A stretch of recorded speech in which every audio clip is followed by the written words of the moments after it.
July 1981, François Truffaut undertook with some trepidation a remarkable interview. 3 critics screened for him extracts from each of his 20 films and recorded his reactions. He was particularly anxious about his first work, which dated from a quarter of a century earlier, when it played a crucial role in launching the Nouvelle Vague, the new wave of French filmmaking. In his anxiety, he revealed the darker side of a personality known to the public principally for warm humanism and comic genius. Try as he might to confine his comments to the purely cinematic, his insecurity and a brooding preoccupation with death persistently won through. Perhaps he felt an intimation of his own mortality. He was to live only 3 more years and to make only 1 more film. Or perhaps these were the real feelings of a man who found in cinema a means of expressing his childlike view of adults and their mysterious ways.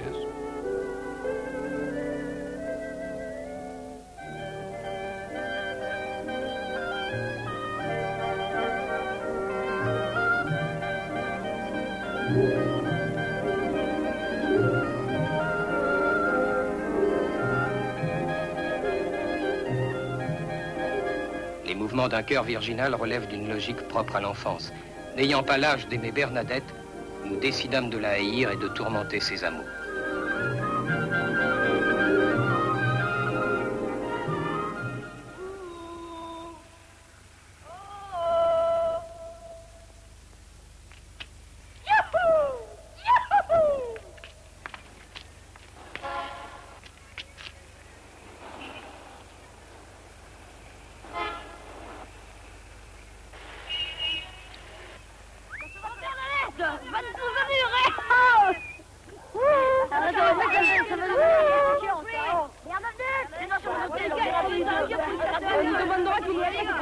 C'est une histoire de 25 minutes. On a 5 enfants de Nîmes qui persécutent un couple d'amoureux. Et donc j'avais tantôt des scènes avec les 2 amoureux, tantôt des scènes avec les 5 enfants. Quelquefois, il y avait réunion quand dans la même image, on a les 5 enfants embêtant le couple. Mais je me rendais compte que quand je filmais le couple, je m'ennuyais. Quand je filmais les enfants, j'étais à mon aise. Et je me suis rendu compte aussi que les enfants, comment dirais-je, le comportement des enfants constituait presque un petit sujet en soi qui finalement était meilleur. Donc, au fond, ça m'a certainement aidé à centrer les 400 coups sur Antoine Doinel, l'enfant principal, même son petit copain, et à bien décider que les adultes seraient à l'arrière-plan. Alors, ma mère, elle avait l'habitude de fouiller dans mes poches. Et le soir, j'avais mis mon pantalon sur mon lit, elle est sans doute venue, puis elle a fauché les ronds, parce que le lendemain, je ne les ai plus trouvés. Puis elle m'en a parlé, alors j'étais bien forcée d'avouer que je les avais pris à ma grand-mère. Alors à ce moment-là, elle m'a confisqué le beau livre que ma grand-mère m'avait donné. Puis un jour, j'ai demandé parce que je voulais le lire. Puis je me suis aperçue qu'elle l'avait revendu. Tes parents disent que tu mens tout le temps. Bah, je mens de temps en temps, quoi.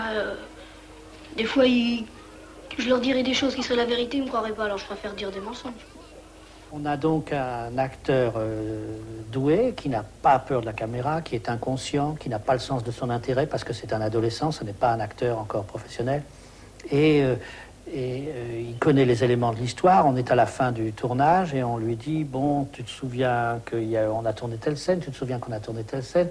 Et il se doute à peu près des questions qu'on va lui poser, mais il ne les connaît pas exactement. Il a les éléments de réponse. Voilà, et puis on se lance. Alors c'est une scène expérimentale. Et bon, l'expérience était assez bonne pour être dans le film. C'est tellement expérimental que je n'ai même pas fait les contre-champs. Alors, je n'ai pas fait les contre-champs, ça c'est vraiment des accidents, des choses bizarres du métier. Je me disais, je ne veux pas une psychologue qui aille dans le sens du cliché, c'est-à-dire qui soit une femme méchante ou sèche ou dure. Et je me souvenais que la seule femme dont j'aimais la voix, enfin pour moi dont la voix était chaude, chaleureuse et tout, était Annette Vadement, qui vivait à l'époque avec Jacques Becker. Et j'ai demandé à Annette Vadement de jouer cette psychologue et elle ne pouvait pas parce qu'elle était enceinte. Ce qui est absurde d'ailleurs, parce que finalement on aurait très bien pu avoir un psychologue enceinte. Alors je lui ai dit, mais quand même, vous me prêterez votre voix là. Elle a dit oui. Alors donc, au tournage, c'est moi qui ai parlé, mais comme probablement on a d'ailleurs mal fait les claps, pas si bien que vous aujourd'hui, il manquait la place. Et c'est pour ça qu'on a ces espèces d'enchaînés très rapides, probablement, parce que Tout ça a été fait dans le désordre. Et après, j'ai remplacé ma voix par celle d'Annette Valmont enceinte. As-tu déjà couché avec une fille? Non, jamais, mais enfin, je connais des copains qui sont allés. Alors, ils m'avaient dit, si t'as vachement envie, t'as qu'à aller rue Saint-Denis, là, il y a des filles. Alors, moi, j'y suis allée, et puis, j'ai demandé à des filles, et je me suis fait vachement engueuler, alors que j'ai eu la trouille, et puis je suis partie. Alors qu'évidemment, tout ça sont des films, je ne sais pas tellement pour mes amis, mais enfin, sont des... Si, je crois que c'était pareil pour mes copains, La Nouvelle Vague, sont des films tournés sans découpage, vraiment.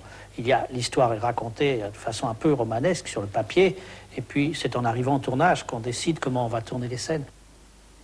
François Truffaut often acknowledged the similarities between this, his first feature film, and his own childhood.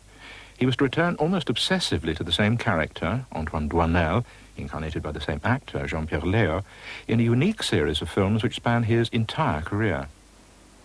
Et oui, il est sympathique, il est de bonne foi. Il est assez direct, il est compliqué, mais il est direct quand même. Et je pense que ces films-là marchent sur la familiarité et la sympathie. Là, dans Baiser volé, nous avions l'équivalent de ce qu'en littérature, on appelle la littérature d'apprentissage. C'était la seule issue que j'ai vue pour reprendre ce personnage qui avait commencé donc avec nous dans Les 400 coups, qui était fait sur le principe de l'engrenage, de qui voilà neuf, voilà bœuf. Là, nous avons maintenant sa découverte de la vie. On va le voir traverser différents milieux, chercher à s'insérer dans la société, chercher une profession et sentimentalement hésiter entre deux types, non pas deux types de femmes, enfin, la jeune fille et la femme mariée.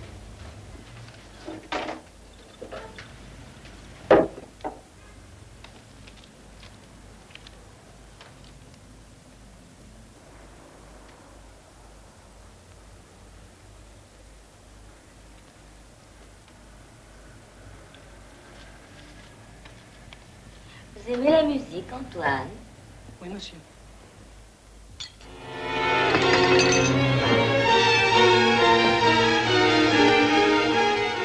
C'est le plaisir d'avoir une grande rupture, une scène comme ça qui est interminable, de silence et puis après cette espèce d'élément, ces poursuites que d'habitude on réserve au cinéma policier.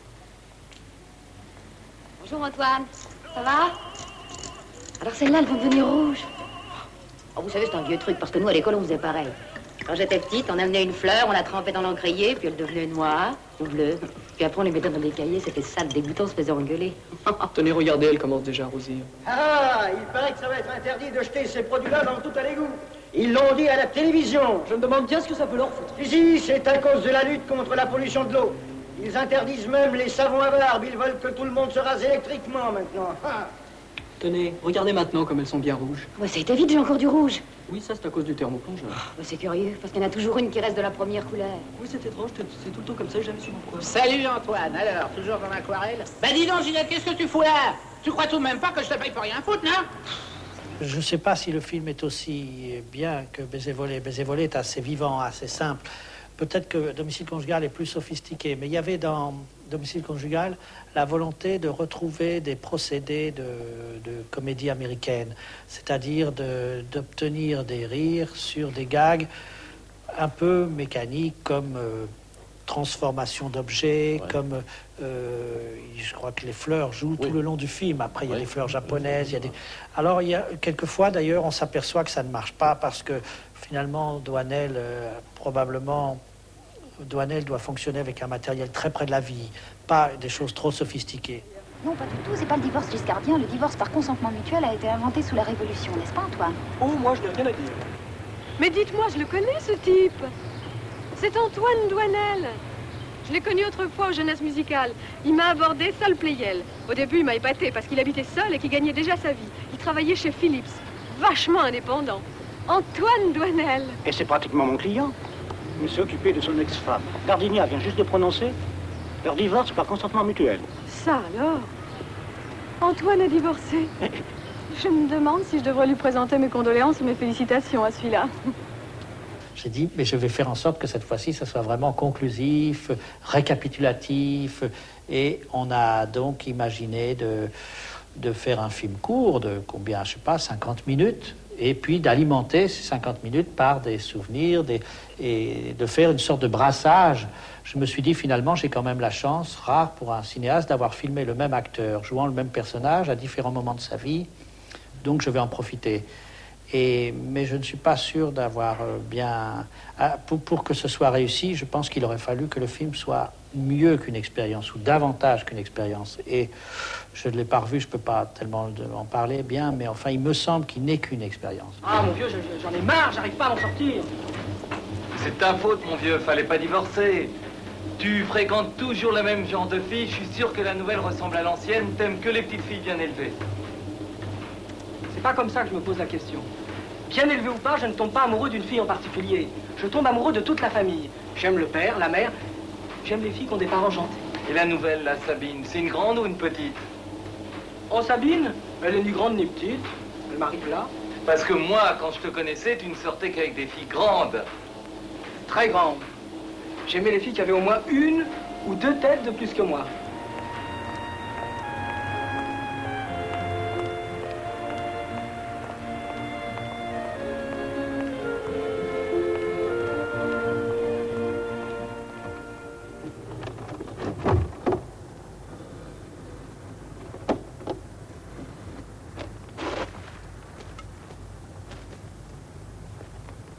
Voilà le moment de vérité.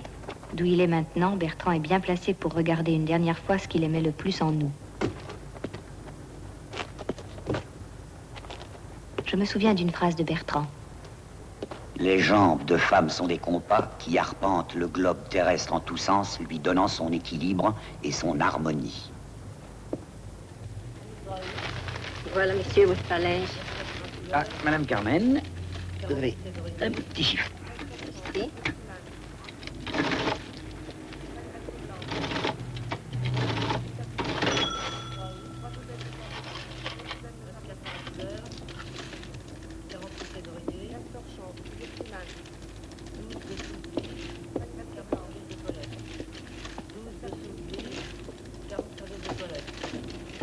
Nous n'avons pas, comme le cinéma américain, des histoires construites sur le but à atteindre. Les Américains, c'est le grand cinéma américain, n'importe quel film de Raoul Walsh, c'est quelqu'un qui veut obtenir quelque chose et qui va l'obtenir même s'il est sans scrupules, même s'il est... Et je ne sais pas pourquoi ce thème n'est pas européen. On l'accepte très bien dans l'univers américain et dans le cinéma européen, on chipote, on critique quand... Donc il nous manque un ressort vital dans les films pour faire avancer quand même, pour aller vers quelque chose. Et moi, il me semble compensé par l'idée fixe. C'est-à-dire, chaque fois que j'ai eu dans un film un personnage animé d'une idée fixe, comme là, le marié ou Adèle, ça m'aide à fonctionner parce que je sais que chaque jour, ce que je fais, le travail, va dans le même sens. Ça aide à éviter les plans inutiles, ça aide à... L'esprit est confortable. On sait que là, on est en train, quoi qu'on filme, on sait qu'on est en train de filmer dans le sens du scénario. Ça remplace, si vous voulez, le but à atteindre, voilà.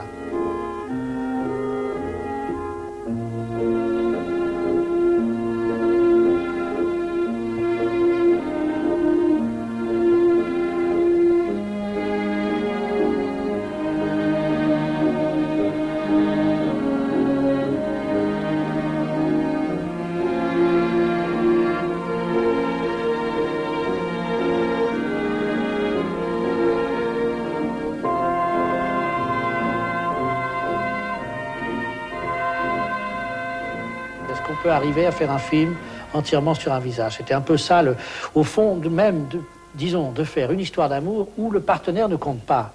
C'est-à-dire une histoire solitaire, c'était ça. Et bon, ça a fonctionné à peu près grâce à l'histoire, grâce à Isabelle Adjani, qui est une actrice intéressante, et la musique de Jobert aussi.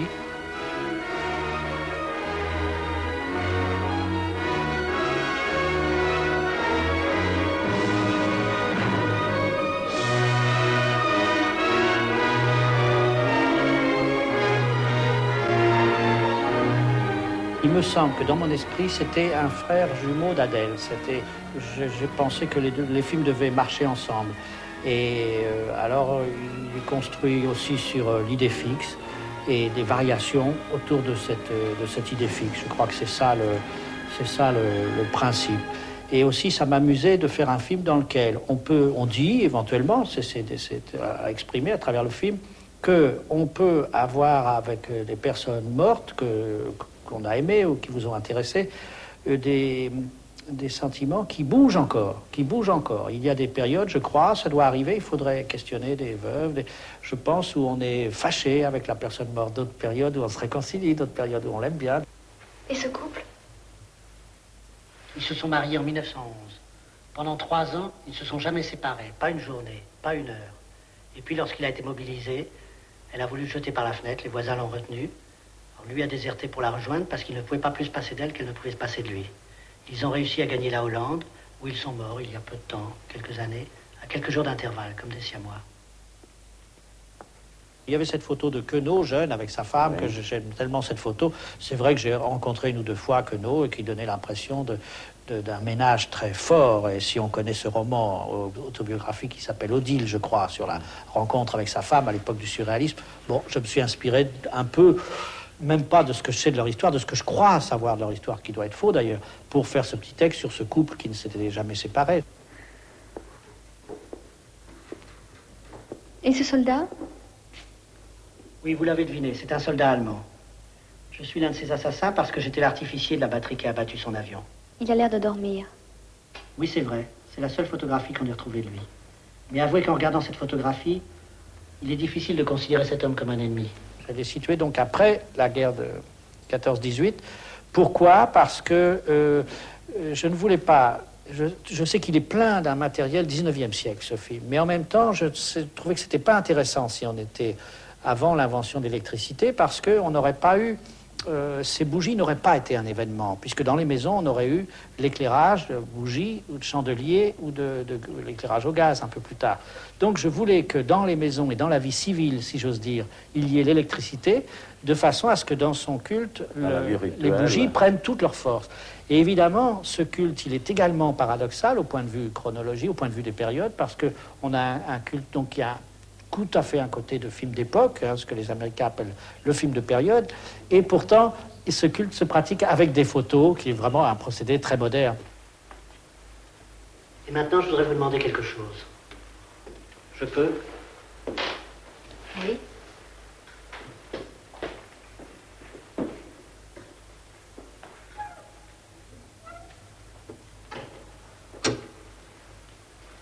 Cécilia, acceptez-vous de devenir avec moi la gardienne de ce temple, d'en partager les droits et les devoirs? Acceptez-vous de veiller sur eux, avec moi, sur eux tous? Ne me répondez pas tout de suite si vous voulez réfléchir. Mais laissez-moi vous dire que j'attends ce moment depuis longtemps. Depuis très longtemps. Évidemment, il y a une petite ironie là-dedans. Il y a l'idée que c'est comme... C'est fait, c'est construit, c'est comme s'il allait la demander en mariage. Je vais vous demander quelque chose. Acceptez-vous? Vous voyez, c'est un peu rusé. Bon, voilà, c'est très ironique. Alors, ce sont des films curieux parce que, enfin, je pense à celui-là, je l'associe donc à Adèle, aux 2 Anglaises et tout ça. Ce sont des films qui ne sont... Je ne sais pas si c'est ma vraie manière, puisque ma vraie manière, c'est peut-être la comédie dramatique comme La Nuit américaine, Les Douanelles, où on a une chose cruelle, une chose drôle, une chose amusante, une chose triste. Bon, dans ces films-là, en principe, on ne demande pas au public de rire. Enfin, s'il rit, normalement, c'est contre le film, normalement. Et pourtant, ils sont imprégnés d'une sorte d'humour noir. Je crois que ça a commencé même avec La peau douce, dans laquelle il y a cette sorte d'humour noir. Alors, je ne sais même plus comment je voudrais... Je ne sais plus quel spectateur je souhaite pour ce film-là. Je souhaite un spectateur complice, qui aime le film, mais je pense que je souhaite profondément qu'au fond de lui, il s'amuse à par moments, ou qu'il sourit. Je ne souhaite pas qu'il rit, parce que s'il rit, c'est comme un emboîtage. Mais je pense que je souhaite une espèce de sourire à l'intérieur, je suppose. Claude contenait enfin Muriel après 7 ans. Il laissait son intention devenir évidente pour que Muriel se dérobe si elle le voulait. Non, elle ne se dérobait pas, elle était prête. Muriel avait aujourd'hui 30 ans, elle en paraissait 20, elle était toute neuve. Elle était comme de la neige entre ses mains. Non, le commentaire, il est là parce que sinon, ce serait une scène complaisante. Et le commentaire est là pour donner la distance. C'est une chose qui n'est pas en train de se passer, qui s'est passée il y a longtemps. Et alors, c'est ce balancement entre cette impression de maintenant et d'autrefois, je pense. Et là aussi, le commentaire, il ne fait pas pléonasme parce qu'il dit des choses que l'image ne peut pas dire. Il s'agissait d'armer Muriel contre lui. Il insista, attendant de nouveau sa défense. Elle ne se défendit pas. Elle luttait, mais dans le même sens que lui.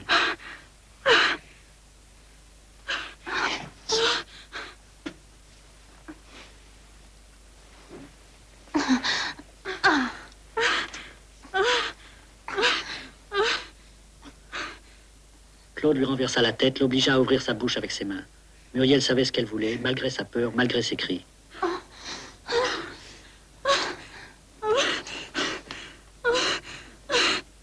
Un aimant inconnu joua en eux et les projeta violemment. Le ruban éclata après une résistance bien plus vive que chez Anne.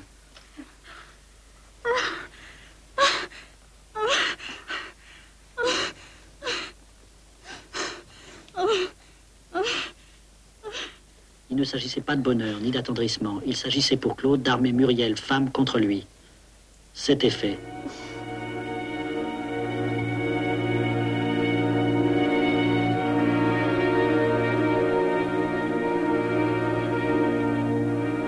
Il y avait du rouge sur son or.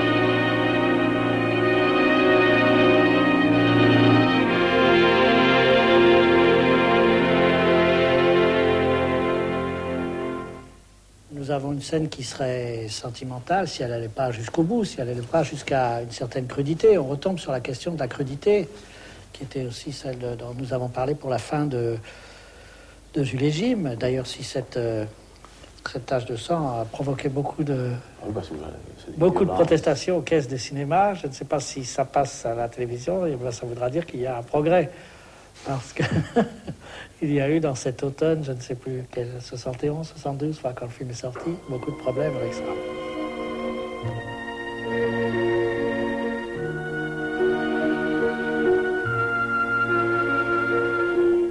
Oui, d'ailleurs, tout le film était comme ça. Il y avait une volonté, probablement parce que le film était fait un peu, ce film, Les Deux Anglaises, était fait un peu contre Jules et Jim.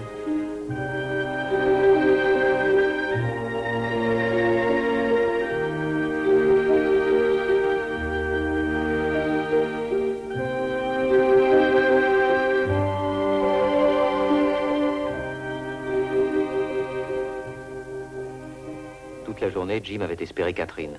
Elle fut dans ses bras, sur ses genoux, avec une voix profonde. Ce fut leur premier baiser qui dura le reste de la nuit. Ils ne se parlaient pas, ils s'approchaient. Vers l'aurore, ils s'atteignirent. Elle avait une expression de jubilation et de curiosité incroyable. Jim se releva enchaîné. Les autres femmes n'existaient plus pour lui. Je devais trouver que Jules et Jim avait été un peu trop joli, pas assez physique, et j'avais toujours pensé que j'étais trop jeune quand je l'avais fait. Donc, faisant Les Deux Anglaises, j'avais la volonté de faire un film beaucoup plus physique. Beaucoup plus physique, ça c'est tout le long du film. On a au milieu, je crois, 2 bobines qui sont ce que j'appelais, en faisant le film, j'appelais ça une dépression nerveuse d'époque. On a une dépression nerveuse d'époque de Muriel qui s'effondre, qui pleure, qui ne peut plus s'arrêter, qui vomit, je ne sais plus tout ce qu'elle fait. Et j'aimais beaucoup faire ça. C'était des choses physiques. C'était, enfin, j'ai ça aussi dans le nouveau film d'ailleurs, dans La femme d'à côté. Ce sont les moments où c'est satisfaisant, le moment où le sentimental va jusqu'au physique, oui, oui. Oh Dieu. Tu avais presque la même quand je t'ai connue. Ah, non, elle était plus courte. Non, parce que tu étais plus petite. Mais non, idiot, c'était la mode qui était plus courte. Je suis certaine que tu te souviens même pas de notre première rencontre. Bien sûr que si. C'était un goûter d'enfant donné par ta marraine. J'arrivais par le fond du jardin, je te voyais à l'intérieur de la maison, par l'encadrement de la fenêtre. Tu étais en train de couper des tartines pour les enfants. C'est même à cause de ça que j'ai été tout de suite amoureux de toi. Immédiatement. Tchac. Et ensuite, pour me dire que tu m'aimais, tu n'as rien trouvé de mieux que de te saouler la gueule. Et tu disais, mais non, Mathilde, je ne suis pas ivre. La meilleure preuve, c'est la rigueur de mon raisonnement. Et tu raisonnais, et moi je me disais, mais qu'est-ce qu'il attend pour m'embrasser? Tais-toi, tais-toi. Caresse-moi le visage avec tes mains. Attends. J'attends. Ça repose sur un, enfin il me semble, un espèce de concept, c'est que le concept, c'est que c'est le mot amertume. Je trouve que le mot amertume, il est très négatif quand il s'applique à quelque chose de social. On dit, ce type, depuis qu'il a perdu sa place, il est très amer. Bon, alors, c'est négatif. Ou depuis qu'il a moins de succès, il est très amer. Bon, c'est négatif. Mais dans le domaine amoureux, l'amertume, c'est quelque chose d'assez beau, d'assez positif, il me semble. C'est-à-dire, si une histoire d'amour s'est mal terminée, bon, il en reste de l'amertume. Mais cette amertume, elle est positive parce qu'elle va contre ce qui se passe d'habitude, qui est l'oubli, l'indifférence, la normalisation de rapports, ou des rapports qui ont été des rapports amoureux, qui ont glissé vers des rapports camarades, par exemple. Et à ce moment-là, l'amertume est plus belle. Elle a donc un élément presque romantique, au fond. Et qu'on voit assez peu au cinéma. C'est une chose qu'on voit assez peu au cinéma. Je pense parce que c'est assez difficile à traiter au cinéma, probablement parce que ça demande beaucoup de nuances, beaucoup de scènes. Peut-être ça ne marche pas bien avec la rapidité d'un film. On l'a certainement dans des romans, dans des tas de romans. Cette notion d'amertume utilisée pas comme un ressort, hein, c'est pas comme un ressort, c'est comme un climat, c'est comme une couleur, c'est comme une imprégnation d'une histoire. Et on l'a dans quelques films, mais très rare. On l'a un peu dans Johnny Guitar, c'est une des raisons pour laquelle certainement j'aime le film depuis longtemps. On l'a quelquefois chez quelques acteurs, par exemple, je trouve qu'un acteur qui est mort, comme Robert Ryan, je trouve qu'il avait un physique amer. Ce physique amer me plaisait beaucoup. Eh bien là, j'ai fait La femme d'à côté sur cette notion d'amertume utilisée comme positive, c'est-à-dire comme un élément romantique, donc d'une histoire de gens qui se sont aimés. Le principal du film n'est pas le présent qu'on voit sur l'écran, mais probablement ce qu'il y a eu entre autrefois. Ça se ressent dans chaque scène est par rapport à ce qui s'est passé 8 ans ou 10 ans avant. Et alors, tout le dialogue, ou toutes les actions, en sont imprégnés de ce sentiment d'amertume, qui est tantôt d'ailleurs chez l'un, tantôt chez l'autre, pas seulement tantôt chez le garçon, Depardieu, tantôt chez la fille, et à l'intérieur d'une histoire qui est vraiment le conte de la simplicité, qui est une histoire très, très, très, très simple. Voilà. Oui.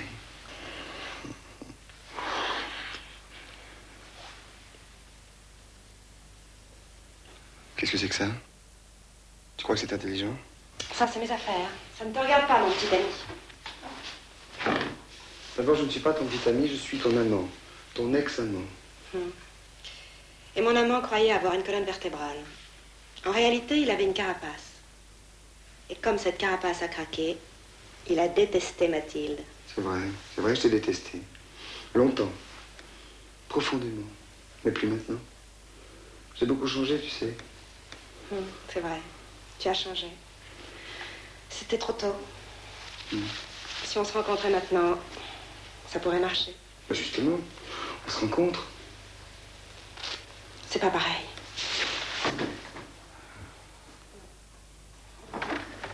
C'est pas pareil.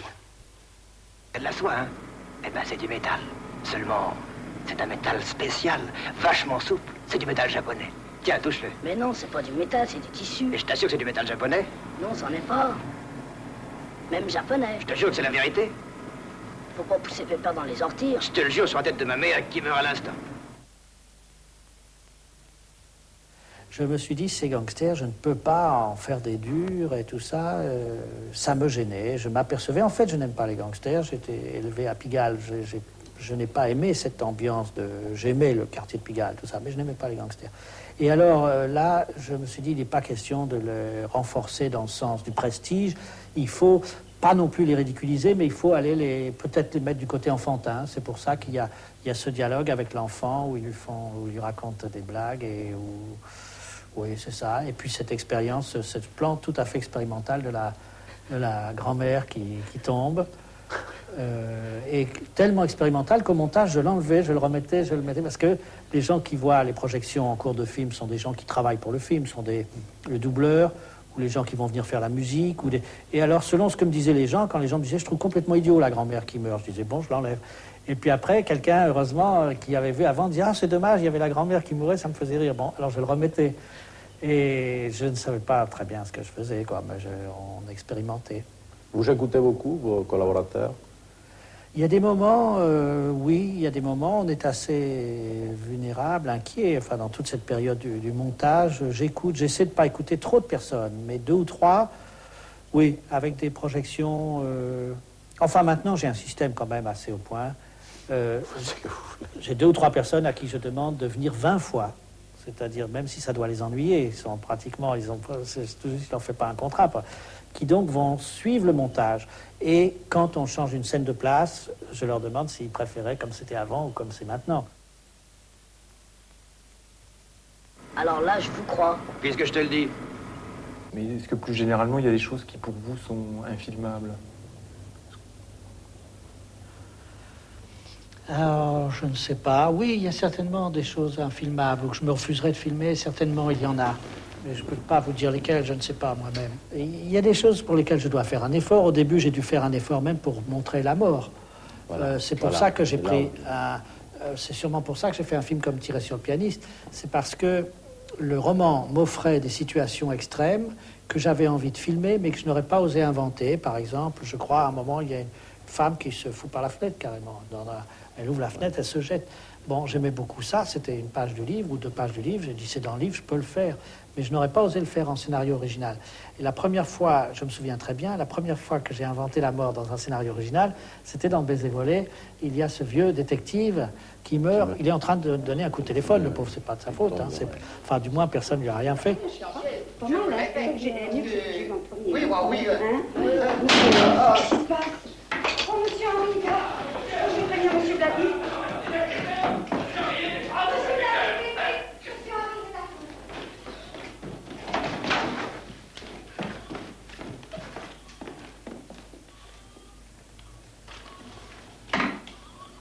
Allô, vous devriez raccrocher, madame. Monsieur Henri est mort. Je n'ai pas inventé. C'était une chose, c'était un metteur en scène russe célèbre qui est mort de cette façon-là, en téléphonant. Et alors, je sais que j'étais content, ce jour-là, au Baiser volé, je dis, enfin, j'ai filmé la mort. Voilà, j'avais l'impression d'avoir fait un pas en avant, puis alors, depuis, je suis allé joyeusement.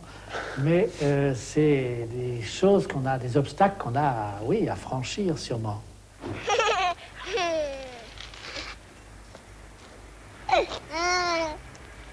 Voilà. Oh, je suis embêtée, je trouve plus mon porte-monnaie. Ah bon? Vous l'auriez pas laissé chez moi? Mais non, chez vous, je crois que je l'avais plus déjà. Non, j'ai dû le laisser en bas ou chez l'épicier, je sais pas.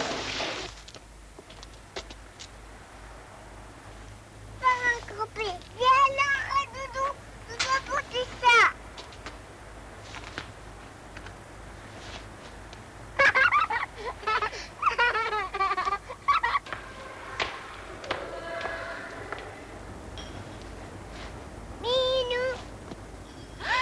Là, je sais qu'on frôle l'abus de pouvoir du cinéma, puisqu'on peut tellement faire peur, et on fait peur avec une chose, c'est au bord de l'impureté, là, parce qu'on fait peur, ah si, avec la mort d'un enfant qui est la pire chose, c'est la pire chose, la mort d'un enfant, donc on joue avec ça. Mais j'estimais avoir à le faire parce que j'étais inspiré par ce fait divers qu'on lit d'ailleurs de temps en temps dans les journaux, qui est un fait divers qui revient, disons, un peu régulièrement chaque année, de l'enfant tombant du 7e étage.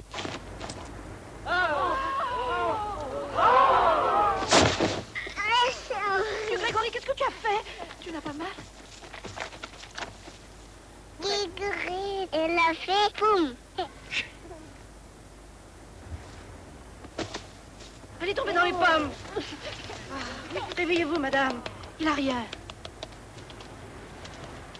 Boum. Boum. Boum.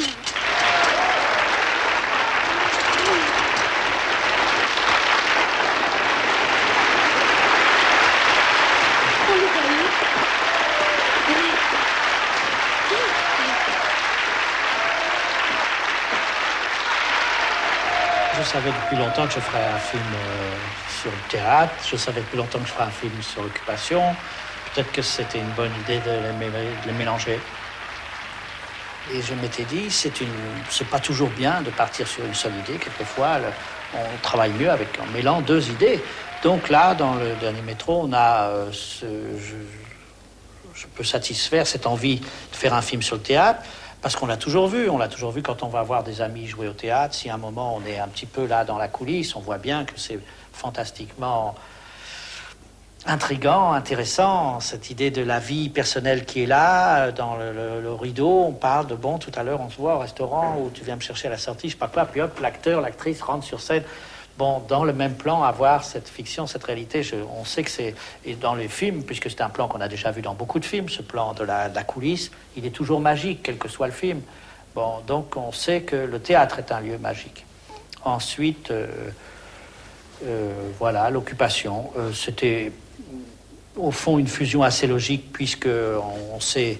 Et c'est dit de plus en plus maintenant dans les souvenirs, dans les livres de souvenirs d'acteurs, que la période d'occupation a été particulièrement riche pour le théâtre en France, ce théâtre qui maintenant ne va pas aussi bien, évidemment. Pitié, mon Dieu, c'est pour notre patrie que nous prions au pied de cet autel, les bras liés et la face meurtrie.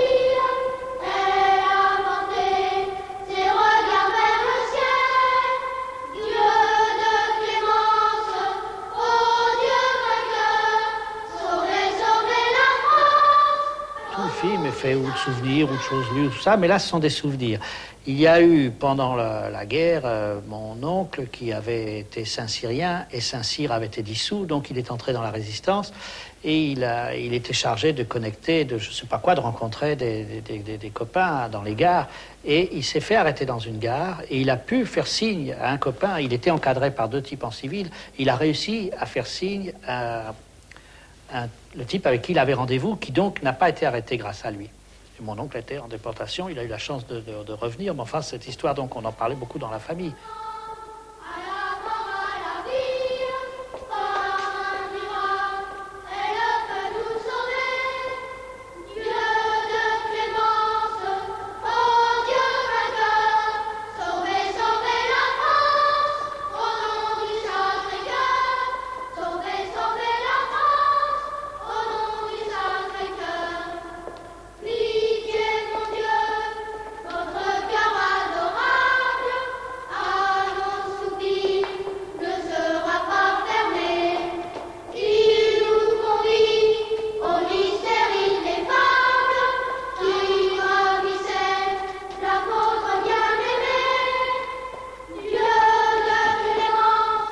Et puis, j'étais au lycée Rollin pendant cette période de la guerre. Et au lycée Rollin, on a fait la réouverture de la chapelle, mais dans des conditions qui étaient mystérieuses pour moi, parce que j'avais l'impression que c'était d'ailleurs un cardinal qui a été assez célèbre en tant que collaborateur, je crois le cardinal Suard, qui a donc inauguré la chapelle du lycée Rollin, la réouverture de la chapelle du lycée Rollin, qui est devenue après le lycée de Courdemanche, du nom d'un grand résistant.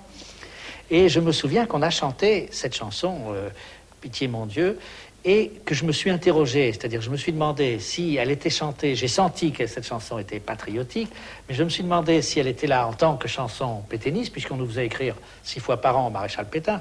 Je me suis demandé si c'était donc une chanson, s'il fallait la prendre comme une chanson de résistance, sauver, sauver la France au nom du Sacré-Cœur, si c'était subversif ou au contraire si c'était servile vis-à-vis de l'armée d'occupation. Donc les 2 choses étaient restées dans ma tête, ça m'a plu de les réunir, mais évidemment qu'on a dans une scène comme ça du cinéma privilégié, enfin privilégié je parle pour celui qui le fait, éventuellement pour ceux qui le voient si ça leur plaît, mais parce qu'on a une continuité musicale et on a beaucoup de drames muets. Au fond, on retrouve les conditions du cinéma muet avec les avantages du cinéma parlant. Et on a une chose qui n'est pas lourde, qui est même un peu chorégraphique, enfin qui est troublante, oui. Je pense que c'est une scène, si j'étais dans un film qui n'est pas de moi, je l'aimerais. Ça me plaît, c'est une chose que j'aime voir au cinéma.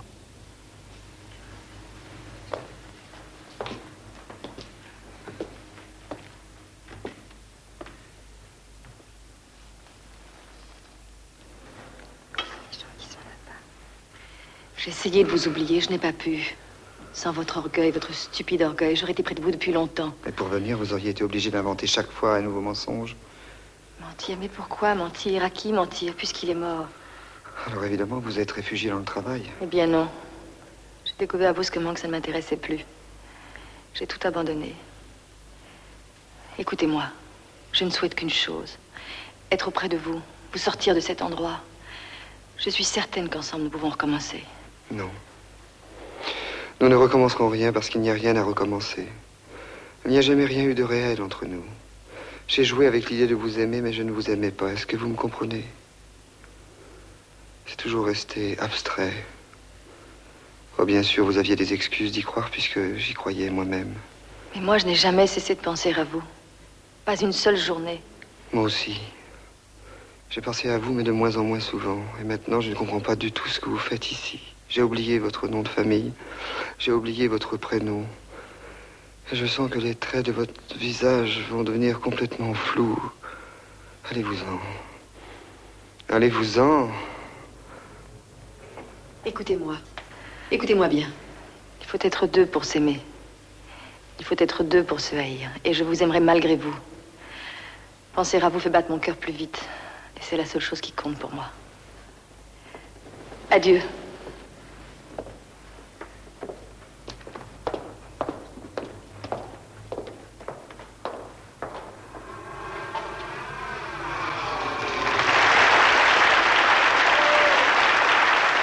Je crois que dans ce travail de raconter des histoires, on passe tantôt de moments où on veut, où on a un truc un peu énorme à faire passer et on insiste sur les éléments crédibles, plausibles, pour obliger les gens à croire, puis d'autres moments, on fait le récit avec eux. On les prend comme complices. Et c'est le cas, je pense, dans l'histoire de la toile peinte du dernier décor, du dernier métro, où on leur montre tout d'un coup ces personnages. On leur a d'abord montré réels, derrière une fenêtre, des vrais malades. J'ai demandé à ces malades de fumer pour qu'il y ait un peu de fumée qui passe au fond et là. Puis après, évidemment, d'après les photos qu'on avait faites, j'ai fait bon. Et puis là, on est maintenant sur une toile peinte. Et je pense qu'il doit y avoir un plaisir. On a été eu et en même temps, on a un petit plaisir d'avoir été eu. Et puis, on découvre la vérité à différents moments. Il y a ceux qui s'aperçoivent tout de suite, qui disent tiens, mais ces personnages sont bizarres. Puis il y a ceux qui s'en aperçoivent que quand la caméra recule. Puis il y a ceux qui s'en aperçoivent que quand le son n'est pas normal, parce que j'ai demandé quand le glissement du rideau anticipe un peu sur le moment où le rideau entre dans l'image. Alors voilà, c'est un jeu. Adieu.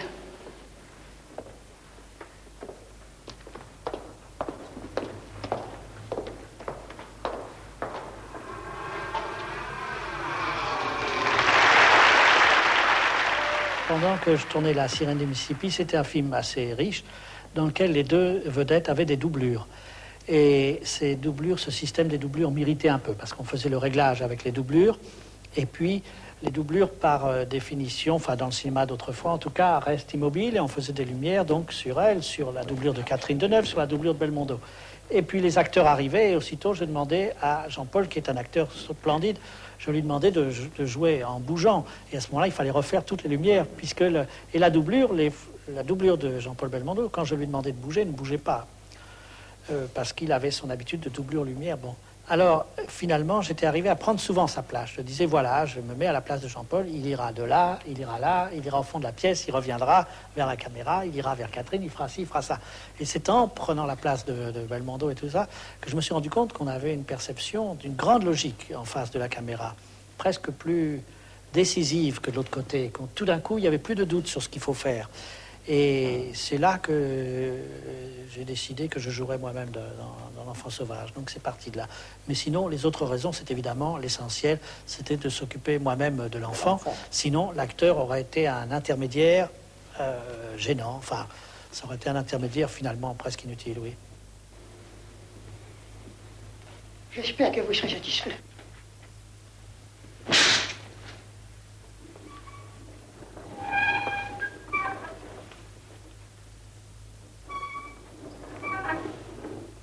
Non, ce n'est pas du tout ça, je suis très déçu. Mais c'est exactement comme la photo que vous m'aviez donnée. Non, ce n'est pas possible, ce n'est pas elle. Je ne peux pas prendre livraison de cette chose. Enfin, il n'y en est pas question, monsieur. Un travail pareil. Tenez, je préfère vous régler. Mais je ne veux pas. Prenez l'argent, monsieur. Non, monsieur, non, il n'en est pas question. Prenez cet argent. Je n'en veux pas. Prenez cet argent et détruisez cette chose immédiatement, devant moi. Mais c'est hors de question. Détruisez cette chose immédiatement. Et là, par rapport à L'Enfant sauvage, qu'est-ce qui vous a poussé à jouer ce rôle? Oh, pareil. Non, là aussi, enfin, c'est un peu différent, parce que je savais que le film ne pouvait pas être un succès. Je ne crois pas que j'aurais rendu service à un acteur en mettant là-dedans. Il y a un seul, à mon avis, qui aurait pu jouer ça, enfin, un seul, qui est comme j'avais envie que ce soit joué, ça aurait été Charles Denner. Et la tendance, évidemment, de metteur en scène acteur, c'est qu'on a tendance à couper trop vite. Il ne faut pas le faire au début, dans L'Enfant sauvage, je crois que c'est la première fois que j'ai tourné. Oui. Et alors, je finissais à peine la phrase, je me retournais vers l'appareil et je disais 4. Et il ne faut pas, parce qu'il faut quand même au montage avoir des petits... Alors après, j'ai abandonné le 4 à Suzanne Schiffman. Voilà, c'était ça le principe. Mais ce qui est surtout différent, je dirais, c'est la façon de mettre en scène. C'est complètement différent. Parce que derrière la caméra, bon, on imagine les déplacements de l'acteur. Et puis aussi, on a plusieurs sortes d'acteurs. Vous savez, on a les acteurs qui n'aiment pas bouger. Il y a des acteurs qui, souvent ceux qui sont formés par le théâtre, aiment dire les choses dans un fauteuil ou debout et puis marcher après. Vous avez même cet homme, par exemple, qui était là avec le mannequin. Il n'a pas pu dire la phrase en même temps qu'il bougeait le rideau. Oui. Il a eu besoin de séparer. Bon, je l'ai laissé, j'ai respecté son rythme, disons. Mais sinon, un acteur professionnel, ce n'est pas un acteur professionnel, c'est un homme qui est spécialisé dans les chevaux. Enfin, un acteur professionnel, j'aurais peut-être demandé de mêler davantage les deux. Ou bien. Eh bien, donc là... si je mets en scène pour moi, je sais que je préfère marcher en parlant. Je préfère que les deux choses soient bien liées, comme je demande d'ailleurs à Jean-Pierre Léaud dans la série des Douanel ou à certains acteurs. Et à ce moment-là, la mise en scène se fait, au lieu de se faire derrière la caméra, elle se fait devant. C'est-à-dire on part de ce que va faire le personnage. Il va aller de là à là, vous allez me suivre, vous allez faire ci. Je discute avec Nestor Almendros, je ne vais même pas voir dans la caméra. À partir du moment où il me dit on coupe là ou là ou là, bon... et puis, c'est un autre travail, surtout avec une espèce de tentative de faire des plans séquences, des plans assez longs. Pas là, parce qu'ici, dans cette chose de mannequin, nous avions besoin des réactions, etc. Mais dans la plus grande partie du film, ce sont des plans séquences. D'ailleurs, je crois que c'est un de mes films qui a été tourné le plus vite. Je crois que nous avons dû faire en 5 semaines de 5 jours, peut-être 25 jours, je pense, à peu près, La Chambre verte. Je t'aimerai toujours, quoi que tu fasses, quoi qu'il arrive. Oh, Jules, c'est vrai. Moi aussi, je t'aime. On a été vraiment heureux, tous les deux, hein? Mais nous sommes heureux. Enfin, moi, je le suis. C'est vrai. Oui, on restera toujours ensemble, tous les deux. Comme des petits vieux. Avec Sabine et les petits-enfants de Sabine.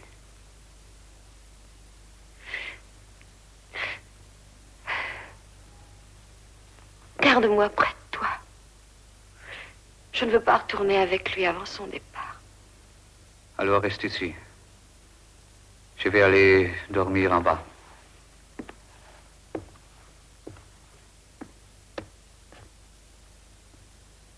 Ces films-là sont tous ces films qui s'inscrivent dans ce courant Nouvelle Vague où on tourne avec des caméras bruyantes, caméflex.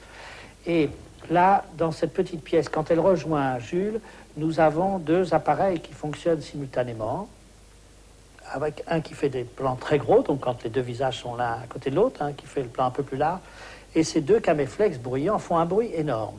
À cause de ce bruit énorme, les comédiens se sentent séparés de la technique, et ça les aide, curieusement, à jouer.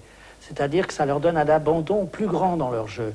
Vous savez que les acteurs aiment beaucoup jouer dans des cabines téléphoniques vitrées, ils aiment beaucoup jouer derrière des rideaux de pluie, ils aiment beaucoup qu'un obstacle s'interpose entre eux et l'appareil. Ça les aide, ils se construisent à ce moment-là. Quand je disais tout à l'heure l'inconfort du comédien qui a répété dans sa chambre, tout d'un coup qui se trouve bloqué dans un tabouret de bar, bon, eh bien, pour la même raison, par contre, si on lui construit un petit univers, un bout de porte, même pas une porte entière, un élément de porte, un élément vitré, un élément de séparation avec la technique et les techniciens, ça va le stimuler, ça va l'aider à jouer. Moi, c'est un instinct très fort chez moi qu'on ne meurt pas avant d'avoir fini son travail. Je me souviens que j'étais en Finlande il y a une douzaine d'années. En descendant de l'avion, on m'a dit « De Gaulle est mort ». Et je n'ai pas voulu le croire parce que j'ai dit « Mais non, voyons, il est en train d'écrire son livre ». Je ne pouvais pas penser qu'il mourrait avant d'avoir fini ses mémoires. J'ai trouvé ça pas sérieux du tout. Et donc, dans un tournage, on a peur que, évidemment, le tournage s'arrête. On a, à ce moment-là, un égoïsme qui dépasse tout. Et, par exemple, on s'oppose à ce que les acteurs montent sur des petits avions de tourisme ou aillent faire du ski le dimanche si on tourne en montagne. Et c'est finalement plus évidemment pour le film que pour eux qu'on a toutes ces peurs, parce qu'on est dans cette situation que j'ai souvent comparée facilement, mais vraiment facilement, mais avec vérité quand même, à celle d'une femme enceinte ou d'une jeune mère. Et alors il y a ce qui est bon pour le bébé, ce qui est mauvais pour le bébé. Et à ce moment-là, on est assez féroce sur le monde extérieur et sur tout ce qui menace le bébé.